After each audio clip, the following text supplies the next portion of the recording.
here based in New York, and you're watching Tanya on the Scene. Yes, bitch.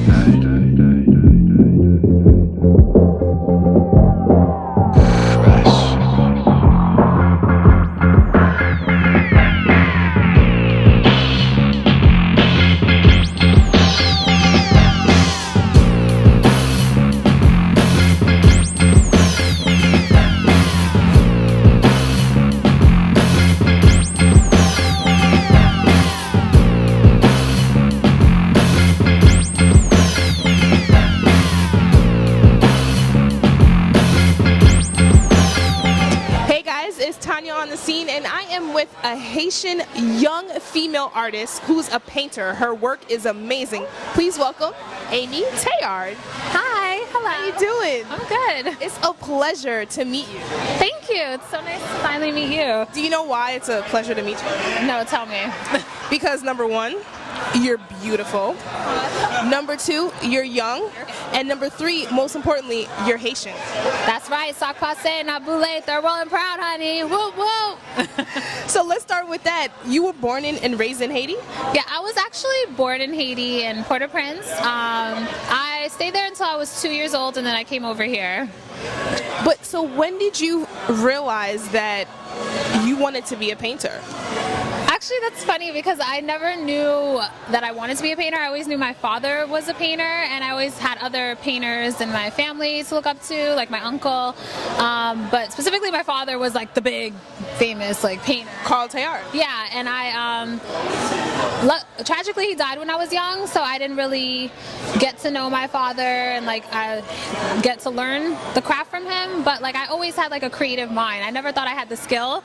My brother was the one that could draw, and me, I was like, I can't do anything right. So I always had like ideas, and I was always good with my hands and crafty. I would always make things and build things, and I always loved the process of creating, like making something beautiful out of like nothing. After a certain amount of current events that had happened in my life, I just had the courage, and I said, like, especially after the earthquake, I said, F it, I'm going to my country. Like a lot of good and a lot of bad happened to me in Haiti too. It wasn't just, you know, this great little experience, but overall, right now I see that everything happened for a reason. But to get back to how I found painting it's a funny story, but not so funny because it affected me. My dog had got stolen.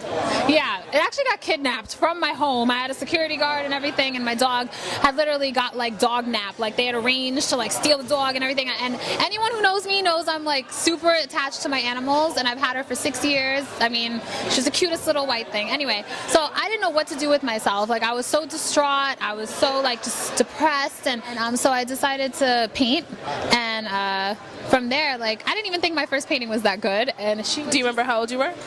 This was just like a year and a half ago.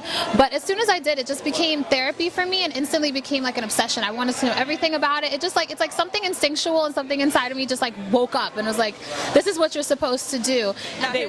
Okay, so let's get to your paintings now. So you've been painting for about a year and a half. Yes. And now we're at Milk River today in Brooklyn, and your paintings are displayed here. Yeah, I have 23 pieces here on display right now. The owner of this restaurant, she had contacted me before there was even floors in this place, and was like, I need your stuff in my restaurant.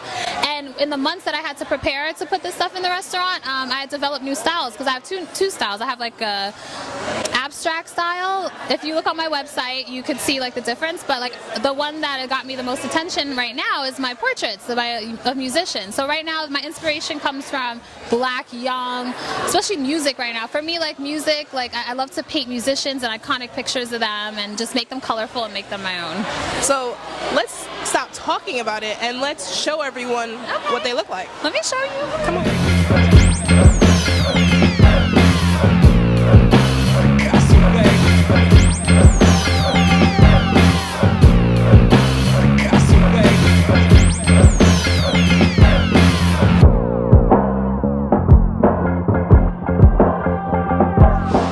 So let's talk about this Jay-Z one.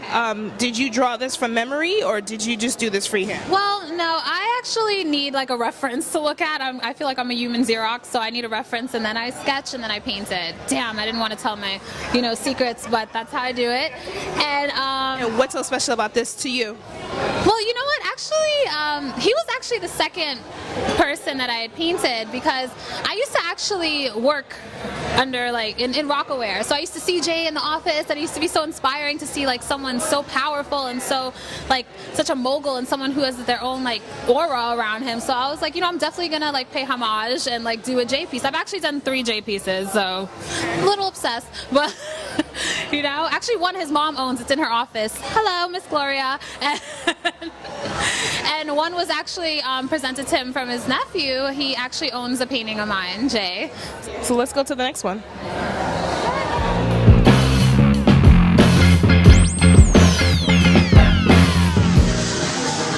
So tell me about this Erykah Badu one. Is this one of your favorites?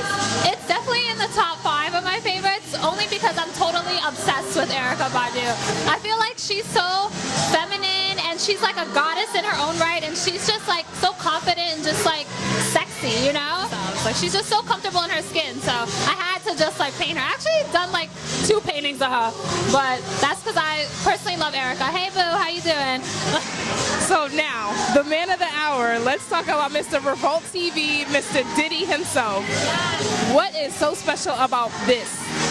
Well, Diddy is just Diddy. Like, I don't really even have to explain like how he's the king of the city. Like, I had to paint Diddy, especially amongst all the young, like, iconic hip-hop people. Like, he is hip-hop, like, to some extent, him and Bad Boy in the 90s, and I'm such a 90s music chick. I had to paint a Diddy, and I had to do him some justice. So, and I did, like, I know he doesn't like being called shiny suit guy, but if you could really look, it's like a shiny suit, but it's like the new age Diddy, like after the Ciroc deal Diddy. So now that we've seen your work, What do you think? I think it's amazing, Yeah. and I'm sure they will too. Let's talk about pricing. So, about how much can we look to spend if we want an Amy Taylard piece? They range now from about like 7 to and up. Like, it depends on size. When you ask me for a custom piece, it's a custom price. So again, like the ranges, the prices are pretty good for custom art, because I usually don't do really small pieces. I used to do smaller pieces that were around the 300 range, but now I do bigger pieces. So it ranges from like 750 and up. So and how long? 3,000. Yeah, depending on the side. And how long does it take for you, on average, to from start to end to finish it? On average, if I was to estimate, it probably takes me about like a week to do a painting.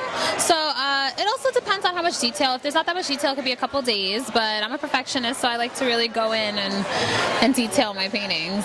Now the last thing is about your Aaliyah. Oh, my Aaliyah collection. Your Aaliyah collection is, well, I was on your site and I saw that you had an Aaliyah section. Yeah, 10 pieces of original Aaliyah arts. So is that because she's your favorite artist, or what's that connection there? It's also back to what I was saying upstairs. She's one of those few women that I feel like you could have looked up to. And she was actually the first album that I've ever got. The first one that I ever got was 1 in a Million, and I remember being a little girl and I was obsessed with Aaliyah, and I loved her so much. And like I said, she was one of the few girls that were sexy but not vulgar, not sexual. And I have like a lot of young women in my family, and I just don't see that they have anyone to look up to now. So my role is to be someone to look up to like younger girls, and like to tell them that you don't have to just expose your body and like use it's like show them what you're made of, not what you got. Like, you know what I mean? So because of the fact that you're young, because of the fact that you're black, and because of the fact that you have your whole future ahead of you, what message do you have to send to women, well, to girls? Because like you said, they don't have that many positive role models to look up to. So what message do you have for them? Well, I'll just say that they should always follow their gut, listen to your parents. So for anyone, not even just girls, but for anyone who wants to do something, life is short. Pick your passion, stand by it, take a chance, do it, and it's very rewarding. So really quickly, I need to do something fun with you because you have a great energy and great spirit about you. So let's do a quick thunder round. I'll give you either or, and you pick one. Okay. Okay. Black or white? Black always, honey. Yes. Boy shorts or a thong? Thongs. I have a nice butt. Favorite artist, Beyonce or Jay-Z? Aren't they the same thing now? They married agree. They won, so I like them both. Like, they're united now, so I don't have to choose. Sweats or skirts? Skirts all day. I have great legs too. Matches my booty. Yes. Sneakers or pumps? Pumps. I'm an internal feminist. Like, I'm not feminist, feminine. Sorry. Curly or straight? Hello. Curly. All day. Tall or short? Tall, honey. Yes, tall. Like, really tall. Hot or cold? Hot. Always. I'm Caribbean, so I don't do cold too well. All right, I love it. Okay, so that's a wrap. I hope you enjoyed watching just as much as I had. I had fun interviewing Amy Taylard. So, of course, for more information, I'll have all the information where you can follow Amy Taylard, because it's Amy Taylard, on Instagram, Twitter, everything. And also her website is Amy Taylard, but you know where to go to get all that info, TaniaOnTheScene.com.